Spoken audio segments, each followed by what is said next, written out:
How you doing? My name Keon Elder, and this is my EDTI 262 final exam. I did my final exam in a creative format. I named it the Individual Crisis Management Plan. I did it on a child that I created named Lamont Collins. Lamont is a 9-year-old African American boy who suffers from certain exceptionalities such as like emotional and behavior disorders. He was diagnosed with a syndrome called Sandy Walker syndrome, which is like certain kids, they can be like the development skills are delayed as far as like their motor skills and their language skills. He also deals with like depression and fails to thrive. Like he lacks motivation based off his trauma. Lamont, he resides in a group home, um, called what is it? Children's Therapeutic Center,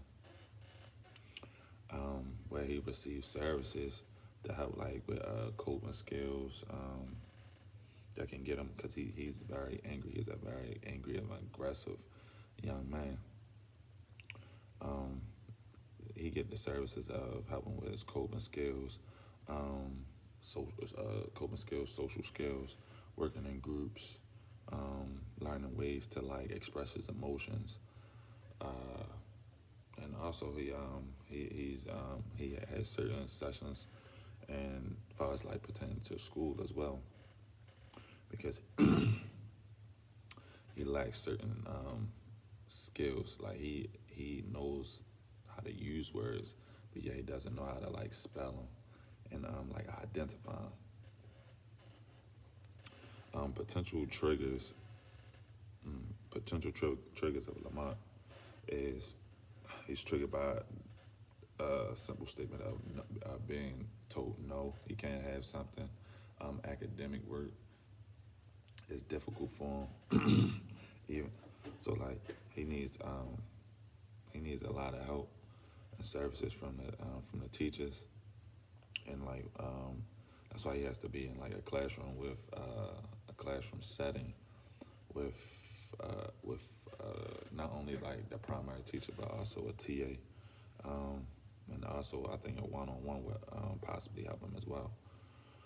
He have high risk behaviors as far as like self-harm behaviors, head bangings, stabbing, stabbing himself with a pencil or pen, hitting his face, verbal threats, kill himself, aggression towards peers and adults, inappropriate sexual touching of female peers, sisters, wake, waking 2 to 3 a.m., reporting nightmares.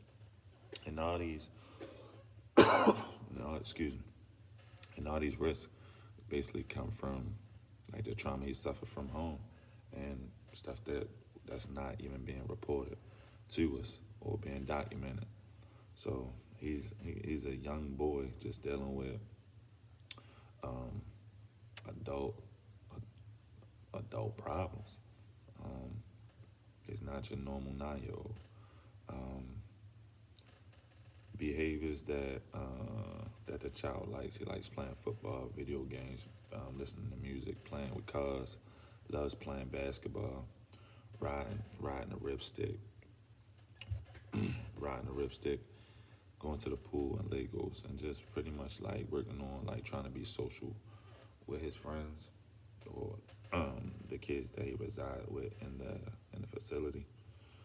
Um, some intervention strategies that help Lamont that has been found successful with dealing with him, like having a one-on-one, having a preferred staff to go to reach out to.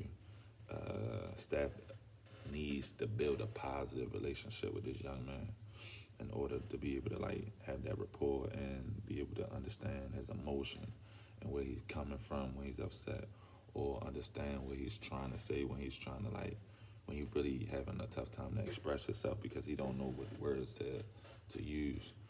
Um, so like yeah, those type of intervention plans. Also, since he resides in a group home, If he's too escalated or becomes too frustrated, too where to the point where it's though like he's being physically aggressive to a peer or even staff or an adult, like he can the proper use resources is like just taking him for a walk, calling. We also got nurses, and within this facility that he resides in, they can also help. They can give certain feedback, or also like the social workers and counselors that work, and they can come on board, um, just for that extra guidance, just to help that staff. Also, like his medication here, also to calm the child down. But I feel like that would be the last resort, in my mind, to go to. Uh, the kid baseline behaviors like he can be a quiet kid. He can seem comfortable, confident, and talkative. He has a sense of humor. He can laugh. Um, he like to tell jokes, but he can't take jokes. I feel like once you tell him a joke that he doesn't find funny or he takes personal, and it might be about his family or about his development or his, yeah, like his lack of motivation to like uh, of what he do like in like his school, like far as like his academics and stuff like that. Like if it hit a nerve, more than likely like he's gonna be triggered, and he's more likely gonna continue to escalate because like he has selective hearing and he doesn't hear like the positive things once he's upset. Everything is just negative.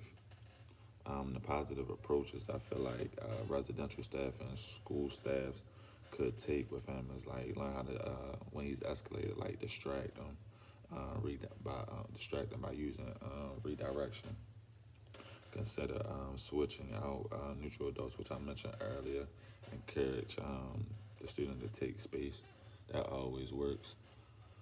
Removal, and also having just that just designated person, like a a behavior interventionist or specialist, whatever their occupation is, just to be able to come at that designated area and help Lamont. Also, I feel like bi-weekly IEP meetings amongst the teachers, parents, psychologists, behavior staff will also work with this youth. Um, it's just like to keep everybody on board, and everybody just working as one. Because sometimes when you don't communicate, when those two institutions don't communicate, for like residential and school, like it's just like a conflict between the two. So I feel like it's good to like whatever mom and dad does at home, it could translate into the school and vice versa. So everybody use different strategies, so it could benefit the kid and also the supporting cast and the supporting system of the youth. I also have,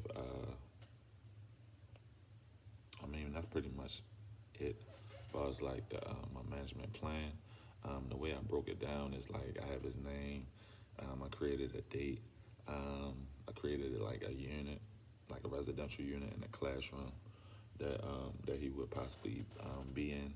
I have his a made up therapist name on here, and I broke down the plan into pretty much like sections, as far as like the bio, the child's bio, the potential triggers, the high risk behaviors, the behaviors, the behaviors and activities that the kid likes, intervention strategies to help with the higher risk behaviors, also with the triggers. You also have the baseline behaviors that could that you can that make you aware of, like saying that the kid is in a good space. Um, I have the previous behavior displayed, that he displayed at previous placements that he was at before he came to the Children's Therapeutic Center. It's a long list, like, and I also have like positive approaches that each staff amongst this young man can use in order for him to be successful. Um, and yeah, that's pretty much it. And